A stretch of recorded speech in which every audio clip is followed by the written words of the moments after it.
Well, I finally got the the brake plate off. You can see it's still got the original seal, the 10A 7038 seal is original. It feels fairly stiff and hard, so I'm sure it's a good thing I'm going to replace it here. I'm sure it would have leaked oil as soon as I started using it much. But it was kind of a bugger to get out. I had to take these 3 holes here, have studs in them to hold the plate onto the tractor. That way, because this part here presses up against the bearing for the pinion, for the bull pinion, and it also keeps the differential set. So you got to so it's in there tight, and then there's shims. You got to make sure you get all the shims,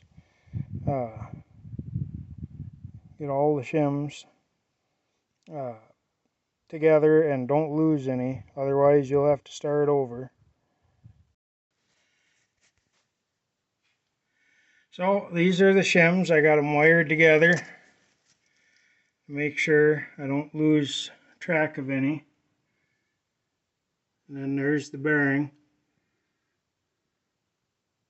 I don't know if I'm going to pull the race out and see if there's see what condition it's in or not. It looks like it come out some when I pulled the brake plate out, and it has been leaking oil out of there the whole time after I got the speedometer drive out. So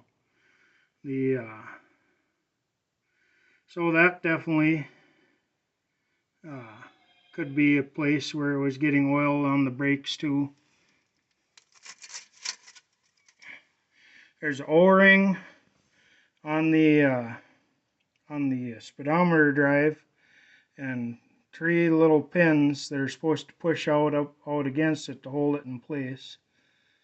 But so I'll have to make sure all that is free, and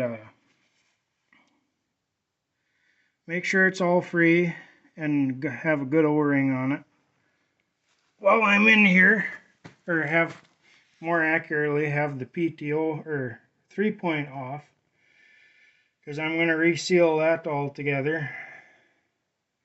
I took the top cover off here to make sure everything's decent with the PTO. It seemed like it was awful stuck together, but I just wiggled all the plates with a screwdriver, and now you can turn the PTO by hand by itself. So there's that. Hopefully I don't find anything too gruesome in here, but it's going to get new oil, and it's, as long as the 3-point is off, because it's got to be off to get the top cover off anyways, I might as well do what I can. So there's that. This is the speedometer drive. I figured I'd give you a little look at it here. There's 1 pin that's still in there. There's another pin, and this one, I don't know if it's sucked way in or what, but it looks like there might be a pin in there. And then there's the O-ring on the end of it here. And then this set bolt here is tapered, and it's supposed to push out on them. I don't think we can see anything down there. But anyways, I'll have to soak this real good with stuff and make sure everything's good. And that's that.